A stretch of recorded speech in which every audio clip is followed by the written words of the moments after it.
We spent a lot of time watching YouTube videos about Morocco before we traveled there.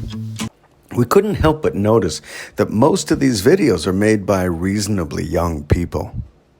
So we decided to make our own. We're not young, but we decided to travel for a month with backpacks and only the vaguest idea of where we were going. So welcome to our traveling series, where you can watch short, to-the-point videos showing each place that we went to. Enjoy! We live in a smaller city in Ontario, Canada. So we took a train to Montreal and then a plane to Casablanca. We flew Air Morocco, which cost us about 1,700 Canadian dollars for the both of us. The flight took about 6 hours or so and was very comfortable. When we arrived in Casablanca, we took the train from the airport to Casa Port in the downtown area for about 50 dirhams each. The train was easy to find and comfortable and took about 45 minutes. Whatever you do, don't take a taxi. There's no point with such an efficient train system.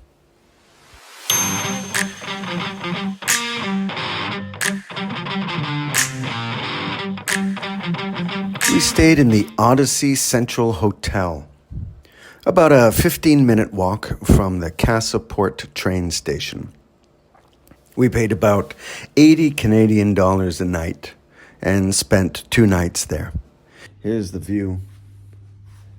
And maybe this is the world's smallest balcony. That's Casablanca. The area we stayed in had many featureless hotels, and it was largely without soul. We chose this area to stay in because it was relatively close to the train station and to the Hassan II Mosque. The hotel was just fine. It had a huge bed and was largely comfortable. It suited our purposes completely. There's a bar downstairs and a restaurant, but we didn't go to either.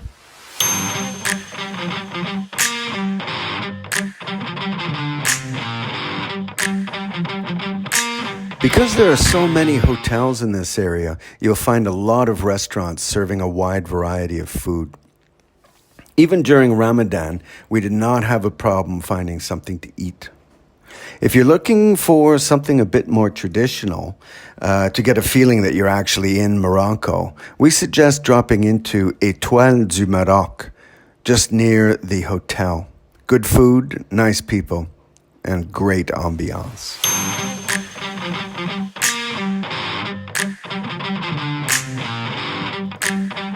Casablanca is Morocco's equivalent to Toronto or New York City. It's the place to make money. It's not really a tourist destination, so there's not a huge list of things to do or see. This being said, a visit to the Hassan II Mosque is well worth it and lasts about an hour. It'll cost you 130 dirhams each. We've entered the mosque, and now they've divided us up into nationalities or languages, and we're waiting for the English one right now. Gotta say, this is a truly amazing building. Think about it. If you're from a North American or Western European city, just walking around the city is a great contrast. We found Casablanca to be very safe and friendly. Near our hotel, we found market areas with crowds of local people going about their normal day. This is really what traveling is all about, we think. Getting lost and experiencing something completely new.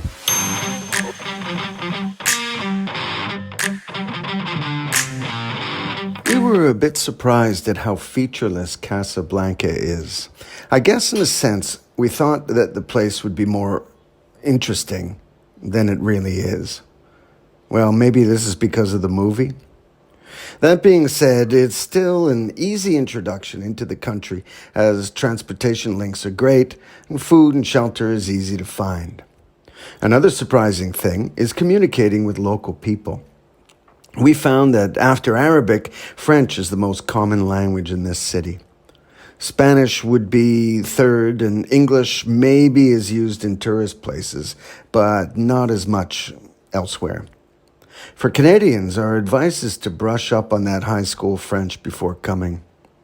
Now, I've got a pretty strong Quebecois accent, which caused some confusion at times. I also learned how many people have relatives in Montreal. Maybe that's not too surprising.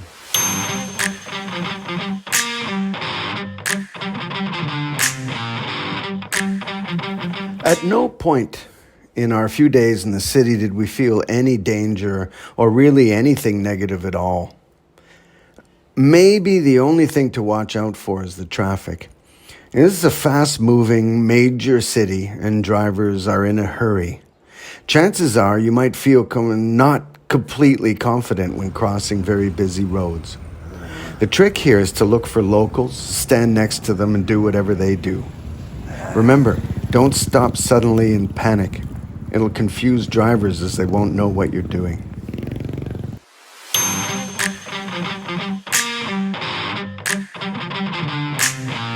Casablanca is a good introduction to Morocco. It has tons of places to stay and eat, and we found it to be a safe and relatively friendly place to spend a few days. We suggest spending some time here to get over your jet lag and to sleep in a comfortable hotel, followed by a quick trip to the train station for much more interesting destinations elsewhere.